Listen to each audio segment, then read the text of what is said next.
सभी दिल्ली वासियों को मेरा नमस्कार। पिछले एक साल से जब से कोरोना शुरू हुआ है, मैं समय समय पे आपके बीच में आके सभी तथ्यों को, परिस्थितियों को ईमानदारी के साथ आपके सामने रखता रहा हूँ, आपसे चर्चा करता रहा हूँ। एक चीज़ हम लोगों ने हमेशा गांठ बांध के रखी, आपको कभी गलत तथ्य नहीं दिए, आपसे कभी झूठ नहीं बोला, जो था आपके सामने रख दिया। अगर स्थिति अच्छी थी तो भी आपको बताया, स्थिति खराब थी तो भी आपको हमने ईमानदारी से बताया, क्योंकि हम पहले दिन से समझ गए थे कि ये इतनी बड़ी आपदा है कि आपके साथ के बिना, जनता के साथ के बिना अकेले इस आपदा से सरकार सामना नहीं कर सकती। जनता का सहयोग और जनता की सहभागिता इस पूरे संघर्ष में बेहद ज़रूरी है। और जब तक जनता को सच नहीं बताया जाएगा, सारे तथ्य जनता के सामने नहीं रखे जाएंगे, तब तक जनता की भागीदारी सुनिश्चित करना असंभव था। इसीलिए हमने हर चीज़ आपके सामने रखी। हमने टेस्ट नहीं कम होने दिए। आज दिल्ली के अंदर सबसे ज़्यादा टेस्ट हो रहे हैं। मैं तो ये कहूँगा कि अगर प्रति 10 लाख की पॉपुलेशन पे देखा जाए तो शायद पूरी दुनिया में सबसे ज़्यादा टेस्ट दिल्ली में हो रहे हैं। मैंने देखा कि कई जगहों पे उन्होंने टेस्ट कम कर दिए। टेस्ट कम कर दिए तो केस कम आने लग गए। इस तरह से तथ्यों के साथ कई जगह हेरफेर करने की कोशिश की गई। हमने ऐसा नहीं किया। हमने टेस्ट कम नहीं किए, उल्टे कम करने की वजह हमने दिल्ली में टेस्ट कई गुने बढ़ा दिए। आज लगभग 1 लाख टेस्ट दिल्ली में डेली हो रहे हैं। हमने मौत के आंकड़े आपसे नहीं छुपाए। जितनी मौतें होती थी हमने सब आपके सामने रखी, ईमानदारी से रखी। अगर ज़्यादा हो रही थी तो ज़्यादा बताई, कम हो रही थी तो कम बताई। कितने बेड्स हैं, कितने आईसीयू बेड्स हैं, क्या परिस्थितियां हैं, हर चीज़ आपके सामने ईमानदारी के साथ रखी।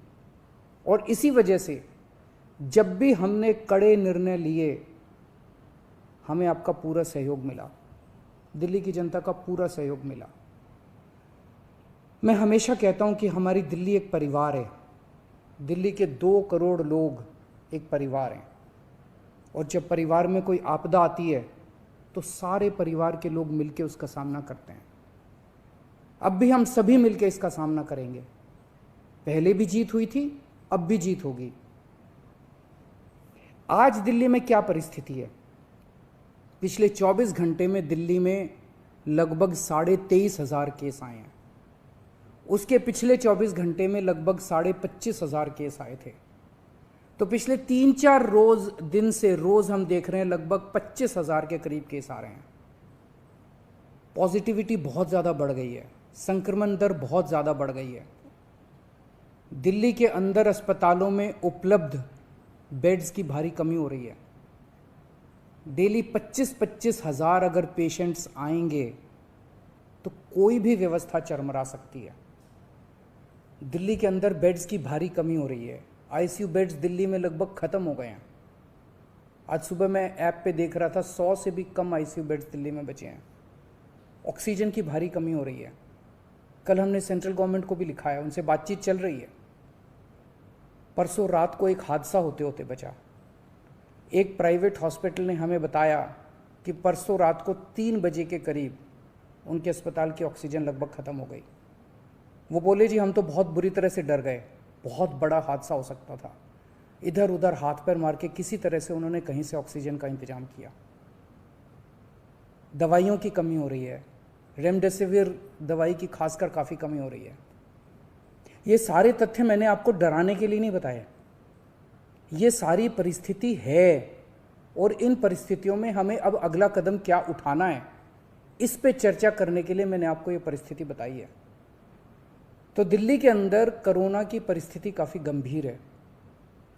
अभी तक हमने दिल्ली के अंदर हेल्थ सिस्टम को बड़े अच्छे तरीके से मैनेज किया। दिल्ली में चौथी वेव आई है।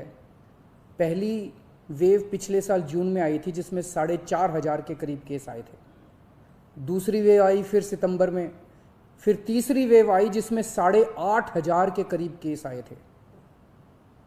दुनिया के कई शहर ऐसे हैं, बड़े बड़े देशों के, विकसित देशों के शहर, जहाँ 6,000 केस आए तो उनका पूरा हेल्थ सिस्टम चरमरा गया, कोलैप्स कर गया। दिल्ली में 8,500 केस आए पिछली बार तीसरी वेव में, तब भी हमारा सिस्टम कोलैप्स नहीं किया, उल्टे हमने और ज़्यादा अपनी तैयारियां शुरू कर दी। आज 25,000 केस आए हैं। अब दिल्ली का हेल्थ सिस्टम अपनी सीमा तक पहुंच गया है। हमारा हेल्थ सिस्टम अब बहुत ज़्यादा तनाव में है। मैं ये नहीं कहूँगा कि हमारा हेल्थ सिस्टम अभी कोलैप्स किया है, लेकिन आज हमारा हेल्थ सिस्टम बहुत ज़्यादा तनाव में है। किसी भी हेल्थ सिस्टम की अपनी सीमाएं होती हैं। अनगिनत पेशेंट्स तो कोई भी सिस्टम नहीं ले सकता ना। किसी भी सिस्टम की अपनी सीमाएं हैं। पिछले 5 साल में आपकी सरकार ने दिल्ली में बहुत बड़े स्तर पे स्वास्थ्य के क्षेत्र में काम किया है। खूब नए हॉस्पिटल खोले हैं, मोहल्ला क्लिनिक, पॉली क्लिनिक बनाए हैं। बहुत बड़े स्तर के ऊपर स्वास्थ्य के क्षेत्र में काम हुआ है। यही कारण है कि आज 25,000 केस के ऊपर भी दिल्ली का सिस्टम चल रहा है। लेकिन अब इसके बाद अगर तुरंत कुछ कठोर कदम नहीं उठाए गए तो ये सिस्टम कोलैप्स कर सकता है। और अगर हेल्थ सिस्टम कोलैप्स कर गया तो मुझे डर है कहीं बहुत बड़ी त्रासदी ना हो जाए। जैसे मैंने बताया कि कल एक अस्पताल में ऑक्सीजन बिल्कुल ख़त्म हो गई थी और बहुत बड़ी त्रासदी होते होते बची। मैंने वीडियोस देखे हैं, तस्वीरें देखी हैं, आपने भी देखी होंगी सोशल मीडिया पे। दुनिया के कई शहर ऐसे हैं जहां कॉरिडोर में पेशेंट्स पड़े हुए हैं, सड़कों के ऊपर लोग दम तोड़ रहे हैं। अभी तक हमने दिल्ली को उस किस्म की त्रासदी से बचाया है, वैसा नहीं होने दिया।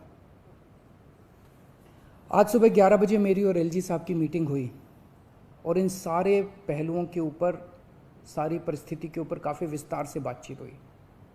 और उस बातचीत के बाद हमें ये लगा कि दिल्ली का हेल्थ सिस्टम बड़ी मात्रा में और अधिक पेशेंट्स अब लेने में असमर्थ है।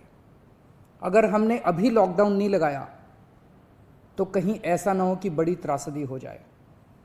हम किसी भी हालत में दिल्ली को उस परिस्थिति में नहीं ले जाना चाहते जहां कॉरिडोर के अंदर पेशेंट्स पड़े हैं, सड़कों पे लोग दम तोड़ रहे हैं। आज सभी परिस्थितियों का जायजा लेने के बाद आपकी सरकार को ये लगता है कि दिल्ली में कुछ दिन के लिए लॉकडाउन लगाना ज़रूरी है। तो आज रात को 10 बजे से अगले सोमवार को सुबह 5 बजे तक 6 दिन के लिए दिल्ली में लॉकडाउन लगाया जा रहा है।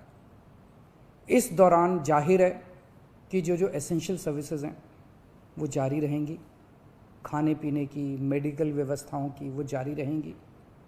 ये शादियों का सीज़न है, लोगों के बड़े मुश्किल से रिश्ते बनते हैं, हम उनके रिश्ते तोड़ना नहीं चाहते। तो लोगों की शादियां संपन्न हों, लेकिन केवल 50 लोगों के गैदरिंग के साथ संपन्न हो। उसके लिए अलग से पास दिए जाएंगे। इसके बारे में अभी थोड़ी देर में डिटेल्ड ऑर्डर जारी हो जाएगा कि कौन कौन सी चीज़ें जारी रहेंगी और कौन सी चीज़ों पर पाबंदी रहेगी। मैंने और एलजी साहब के हम दोनों ने निर्णय तब लिया है जब हमारे पास कोई उपाय नहीं बचा था। हमारे लिए निर्णय लेना आसान नहीं था, क्योंकि मैं समझ सकता हूं कि लॉकडाउन के दौरान किस तरह से लोगों के रोज़गार ख़त्म हो जाते हैं, लोगों की कमाई ख़त्म हो जाती है, और ख़ासकर सबसे गरीब तबके के लिए तो ये बेहद मुश्किल होता है। जो दिहाड़ी करके रोज़ कमाते हैं उनके लिए तो बेहद मुश्किल हो जाता है। पिछली बार जब देश में लॉकडाउन लगा था, हमने देखा कि किस तरह बड़ी संख्या में प्रवासी मजदूर अपने गांव जाने लगे थे। उनसे मैं ख़ास तौर से हाथ जोड़ के अपील करना चाहता हूँ, ये छोटा सा लॉकडाउन है, 6 दिन का, दिल्ली छोड़ के मत जाइएगा। आपके आने जाने में इतना समय खराब हो जाएगा, इतना पैसा खराब हो जाएगा, इतनी ऊर्जा खराब होती है। दिल्ली में रहिए। मुझे उम्मीद है कि ये छोटा लॉकडाउन है और छोटा ही रहेगा। मुझे पूरी उम्मीद है कि शायद बढ़ाने की ज़रूरत ना पड़े। आप दिल्ली में रहिए।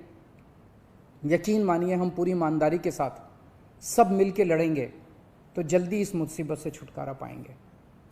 मैं आपको यकीन दिलाता हूँ, सरकार आपका पूरा ख्याल रखेगी। मैं हूँ ना, मुझ पे भरोसा रखिए। मेरी दिल्ली के सभी नागरिकों से अपील है कि ये निर्णय हमने बहुत मुश्किल से लिया है। आप सब लोग जानते हैं कि मैं लॉकडाउन के सख्त खिलाफ रहा हूँ। हमेशा से मैंने लॉकडाउन का विरोध किया है। मेरा ये मानना है कि लॉकडाउन से कोरोना ख़त्म नहीं होता, लॉकडाउन से कोरोना की स्पीड कम हो जाती है। मेरा हमेशा ये मानना है कि अगर किसी भी शहर या राज्य की स्वास्थ्य व्यवस्था अपनी सीमा तक पहुंच जाए तो लॉकडाउन लगाना ज़रूरी हो जाता है, ताकि पेशेंट्स का नंबर कम हो जाए, ताकि हेल्थ सिस्टम को और दुरुस्त किया जा सके। ये जो 6 दिन का लॉकडाउन हम लगा रहे हैं, ये जो 6 दिन हम ले रहे हैं आपसे, इन 6 दिनों के अंदर हम बहुत बड़े स्तर के ऊपर और दिल्ली में बेड्स की व्यवस्था करेंगे। केंद्र से हम मदद मांग रहे हैं, उनसे लगातार संपर्क में हैं। केंद्र सरकार हमारी मदद भी कर रही है, उसके लिए हम केंद्र सरकार के शुक्रगुजार हैं। उनसे ऑक्सीजन की व्यवस्था करेंगे, दवाइयों की व्यवस्था करेंगे। इस लॉकडाउन के समय को हम इन सब चीज़ों के लिए इस्तेमाल करेंगे। मेरी अब सब लोगों से गुजारिश है कि लॉकडाउन का पूरी तरह से पालन करें, घर से बाहर इस दौरान ना निकलें। पहले भी हमने कई कठिन निर्णय लिए और आपने मेरा पूरा साथ दिया। मुझे पूरी उम्मीद है आज भी आप मेरा साथ देंगे। हम मिलके इसका मुकाबला करेंगे और ज़रूर जीतेंगे। नमस्कार।